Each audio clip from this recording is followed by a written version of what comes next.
고나트륨 혈증을 간단하게 표현해 본다면 우리 몸이 짠물로 가득 차 있다라고 생각하시면 돼요. 이 고농도의 환경을 다시 정상으로 돌리기 위해서는 희석을 시켜주면 될 텐데요. 전해질이 없는 자유수, 프리워터를 집어넣어주면 될 겁니다. 자, 그런데 우리 몸은요, 생명입니다. 생명체이기 때문에 삼투압을 고려해서 넣어줘야 돼요. 가령 뇌세포가 이 짠물, 고농도 환경에 적응을 하고 있는 상태에서 이거를 갑자기 낮춰주는 거죠. 프리워터를 막 부어서 농도가 갑자기 확 떨어지게 되면요, 삼투 현상에 의해서 물이 이쪽으로 넘어가요. 그러면 뇌세포 안으로 많이 유입된 물 때문에 뇌세포가 퉁퉁 붓습니다. 뇌부종이 일어나게 되고 심하면 사망까지 할 수가 있거든요. 그래서 일단 적절한 수액의 종류를 선택하는 게 굉장히 중요하고, 또 얼만큼 부어줄 것인가 양도 잘 계산을 해야 될 거고요. 그리고 속도도 굉장히 중요하다라고 하는 걸 알 수가 있습니다. 이번 시간은 이 중에서도 가장 기본이 되는 종류부터 공부해 볼 겁니다.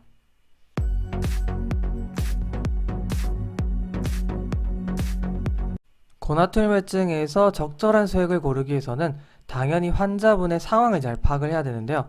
기본적으로 과거력이나 환자분의 기저질환 상태, 혈압, 그리고 체액 상태를 잘 파악해야 됩니다. 자, 이 체액 상태에 따라서 우리가 하이포볼레믹하냐 아니면 유볼레믹하냐 아니면 하이퍼볼레믹하냐, 이렇게 세 가지로 크게 나눠볼 수가 있는데요. 어쨌든 다 짠물입니다.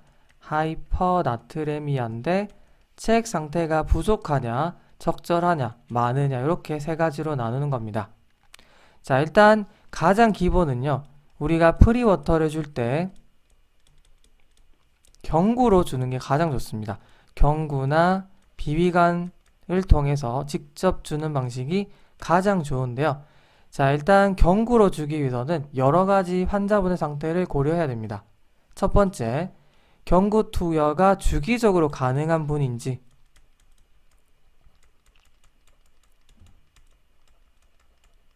아니면 물을 삼켰을 때 위장관 운동이 가능한지, 위장관 운동에 문제가 없는지, 또는 변비, 자, 변비도 문제가 될 수 있습니다. 그리고 기도 흡인, 물을 제대로 마실 수 없는 경우 있죠. 물을 마셨는데 식도로 가는 게 아니라 기도로 넘어가시는 분 있죠. 기도 흡인 위험성은 없느냐, 이런 것들을 파악합니다. 그래서 경구로 자유수를 줘도 괜찮겠다, 그럼 이제 경구로 선택할 수가 있는 거고요. 또 어떤 거를 고려해야 되느냐, 자, 혈청 나트륨 농도가요 150mg/L를 기준으로 이거보다는 낮다. 우리가 보통 고나트륨 혈증이라고 하는 거는 145를 넘었을 때죠. 그래서 145보다는 큰데 150보다는 안 될 때, 요 사이에 있을 때는요, 아무래도 자유수 필요량이 적겠죠. 그래서 이럴 때는 경구로 가능합니다. 예를 들면 1리터가 필요한 사람이다. 그러면 250ml를 6시간마다 주겠다. 그러면 하루는 24시간이니까 4번 해줘야 되겠죠. 4번을 250, 그럼 1리터가 되는 겁니다. 아니면 내가 좀 더 쪼개서 4시간마다 주겠다. 그러면 165ml 정도로 주면 됩니다. 4시간마다니까 하루는 24시간, 6번 해줘야 되겠죠. 991리터 정도가 되는 겁니다. 이런 식으로 얼마 필요하지 않다, 그러면 경구로 줄 수가 있는 건데요. 만약에 너무 많다, 그러면 혈청 나트륨 농도가 좀 올라가겠죠. 150을 넘어가는 순간은 아무래도 프리워터 결핍량이 많다라고 판단할 수가 있어요. 그래서 이때는 정맥 투여가 우선이 된다라고 생각할 수가 있는 겁니다. 아시겠죠? 자, 이런 게 이제 유볼레믹한 상황에서 고려할 수 있는 상황입니다. 그럼 정맥 투여를 해야 되는 상황이다. 우선시될 수 있는 수용액은 뭐가 있을까요? 바로 5% 덱스트로스 용액입니다. 이 안에는 포도당만 들어있고 추가적인 전해질이 없기 때문에 자유수를 보급해 주기에 굉장히 좋은 용액이고요. 자, 이 포도당도 결국에는 서서히 세포 내에서 대사가 되고요. 물과 에너지를 만들죠. 그래서 이 5% 덱스트로스는 세포 내 탈수를 교정해 줄 때도 굉장히 유용한 용액입니다. 그러나 이 포도당이 처음에는 혈당을 높일 수가 있기 때문에 모니터링 잘 해야 되는 거 아시죠? 그리고 어떻게든 희석을 시켜준다라고 하는 개념에서는 2분의 1 셀라인, 4분의 1 셀라인 이런 것도 가능은 하겠죠. 자, 그 다음에 하이퍼에 대해서 한번 볼게요. 자, 하이퍼부터 보겠습니다. 하이퍼, 우리 몸의 기준치에 미달하지만 짠물이 들어있는 거죠. 자, 그러면 우리가 바이탈 사인을 봤을 때 보통 BP가 떨어져 있는 저혈압 상황이랑 유사하겠죠. 자, 이때는 빨리 볼륨부터 채우는 게 중요합니다.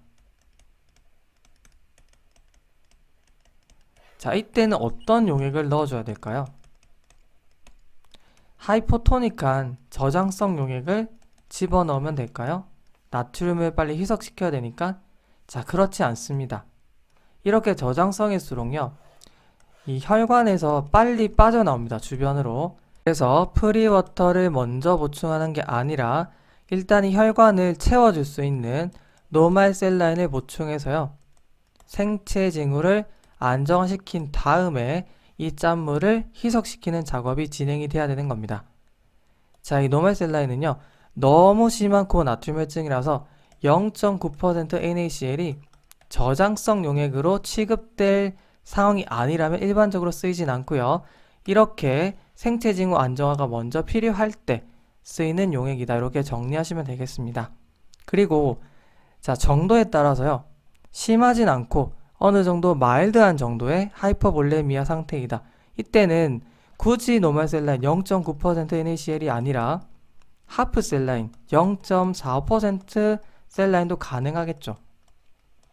자, 너무 심한 건 아니기 때문에 어느 정도만, 노멀 셀라인 정도는 아니지만 어느 정도만 혈관을 채워줄 수 있고, 또 나트륨의 농도가 상대적으로 적기 때문에 마일드한 하이퍼볼레미아 상태에서는요, 상대적으로 노멀 셀라인보다 더 이득이 될 수도 있습니다.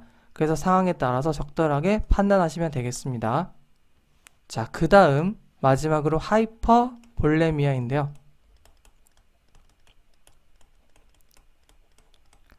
이때는 이제 간단하게 표현해보면 우리 몸 안에 짠물이 차 있는데 적정 기준치보다 더 많이 들어있는 거죠.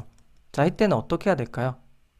우리가 프리워터를 주면서 이뇨제도 같이 쓰는 겁니다. 그러면 이 이뇨제는 물과 나트륨을 같이 버리기 때문에 어떻게든 이 안에 있는 나트륨은 빠져나가고 프리워터로 대체가 되면서 결국에는 정상으로 돌릴 수가 있겠죠. 자, 그래서 상황별로 이렇게 처치법이 달라질 수 있다라고 하는 거 이해할 수가 있을 겁니다. 자, 이렇게 오늘은 상황별로 어떤 게 가장 적절한 수액인지 설명을 드렸고요. 이를 바탕으로 이제 양과 속도는 어떻게 조절하는지 다음 시간에 설명드리도록 하겠습니다. 수고 많으셨습니다.